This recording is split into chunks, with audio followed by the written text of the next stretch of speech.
आज के संदेश का शीर्षक है आत्मा के साथ भरे रहें और वचन में जिए। पहला कुरिन्थियों के पत्र अध्याय 12 वाक्य 13 में लिखा है, क्योंकि हम सब एक ही आत्मा के द्वारा एक देह होने के लिए बपतिस्मा लिया और हम सबको एक ही आत्मा पिलाया गया। बहुत से लोग गाते हैं, हे प्रभु मेरा कटोरा भर दे, मैं उसे फिर उठाता हूं। प्रभु आकर मेरी आत्मा की इस प्यास को बुझा दे। हे स्वर्ग की रोटी, मुझे तब तक खिला जब तक तृप्त ना हो जाऊं।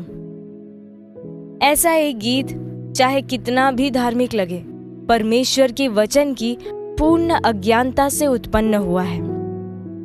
पहला, प्रभु यीशु स्वर्ग की रोटी है। उन्होंने यूहन्ना अध्याय 6 वाक्य 35 में कहा, जीवन की रोटी मैं हूं, जो मेरे पास आएगा वह कभी भूखा न होगा और जो मुझ पर विश्वास करेगा वह कभी प्यासा न होगा। इसके अतिरिक्त मत्ती अध्याय 4 वाक्य 4 में उन्होंने कहा, मनुष्य केवल रोटी ही से नहीं परंतु हर एक वचन से जो परमेश्वर के मुख से निकलता है जीवित रहेगा। इसलिए जब आपने यीशु मसीह को ग्रहण किया, जब आपने नया जन्म पाया, तब आपने स्वर्ग से आई सच्ची रोटी को ग्रहण किया। आपने उसे प्राप्त किया जो तृप्त करता है। दूसरा, जब आपने पवित्र आत्मा को ग्रहण किया, तब आपने वह पेय प्राप्त किया जो हर आत्मा की प्यास बुझाता है। बाइबल कहती है पहला कुरिन्थियों के पत्र अध्याय 12 वाक्य 13 में, क्योंकि हम सब एक ही आत्मा के द्वारा एक देह होने के लिए बपतिस्मा लिया और हम सबको एक ही आत्मा पिलाया गया है। इसका अर्थ है कि आप न केवल आत्मा को प्राप्त करते हैं बल्कि आत्मा को पीते हैं। वह मानव आत्मा की प्यास को परमेश्वर का उत्तर है। इसलिए प्रश्न यह है कि पवित्र आत्मा को ग्रहण करने के बाद भी बहुत से लोग क्यों प्यासे हैं और गाते हैं, आकर मेरी आत्मा की ये प्यास बुझा।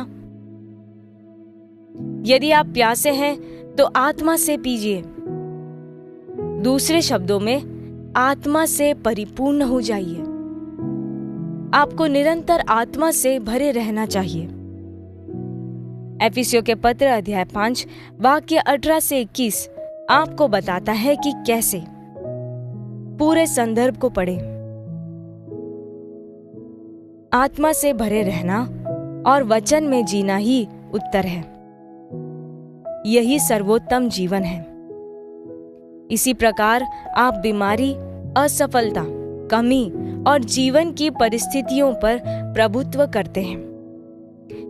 इसी प्रकार आप शैतान और उसके साथियों और उसके भ्रष्ट प्रभावों के ऊपर चलते हैं। इसी प्रकार आप दैवीय आपूर्ति और आत्मिक संतुष्टि की वास्तविकता में जीते हैं, जो आपके पास पहले से ही है।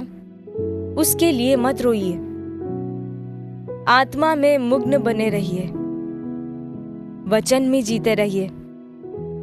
वहीं पर आपकी महिमा है। आपके परिणाम बढ़ते रहेंगे और आप केवल आशीषों में चलेंगे।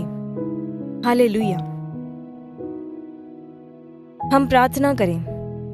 प्यारे पिता,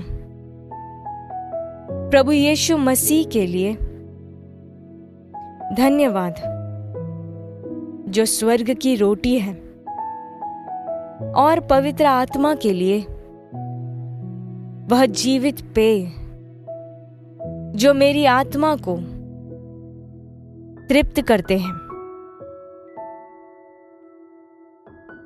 जब मैं निरंतर आत्मा से पीता हूं और वचन में बना रहता हूं,